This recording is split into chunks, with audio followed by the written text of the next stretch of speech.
Ceiling fan చుట్టూ ఇలా design ఎందుకని? అతి జాగ్రత్త వల్ల కాదు, అలా అని ప్రాణం మీద ఆశ ఎక్కువై అస్సలు కాదు. ప్రాణం మీద ఆశ లేని వాళ్ళ కోసమే ఇలా డిజైన్ చేశారని మీకు తెలుసా? అవును, మీరు విన్నది నిజమే. రాజస్థాన్ లో కోటా డిస్ట్రిక్ట్ కోచింగ్ సెంటర్స్ కి ఇది చాలా ఫేమస్.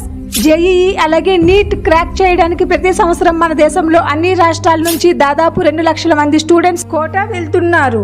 కానీ ఇలా 1-2 సార్లు ఫెయిల్ అయ్యాక స్టడీ స్ట్రెస్ ఎక్కువై మెంటల్ ప్రెషర్ తట్టుకోలేక మానసిక స్థితిని కోల్పోయి కొంతమంది స్టూడెంట్స్ హాస్టల్లో ఉన్న ఫ్యాన్స్ కి ఉరివేసుకుని ఆత్మహత్య చేసుకుంటున్నారు. ఇలా ప్రతి సంవత్సరం సుమారుగా 20 మంది వరకు చనిపోతున్నారు. ఈ ఆత్మహత్యలను ఆపడానికి ఇక్కడున్న హాస్టల్ రూమ్స్ సీలింగ్ ఫ్యాన్స్ ని ఇలా క్లోజ్ చేస్తూ డిజైన్ చేశారు. అసలు ప్రిపరేషన్ అంటే స్టేషనరీలో స్ట్రెస్ ను కొనుక్కొని దానిని కోచింగ్ సెంటర్ లో తలకు రుద్దుకొని అలా బరువెక్కిన తలను ఇలా ఫ్యాన్ కు వేలాడదీసుకోవడం కాదు. ఒకరు చెప్పిన పని చేయడం ఉద్యోగం అంటే స్ట్రెస్ కు ఎదురెళ్ళడం. మనకు నచ్చిన పని చేయడం జీవితం అంటే స్ట్రెస్ ను ఎదుర్కొనడం.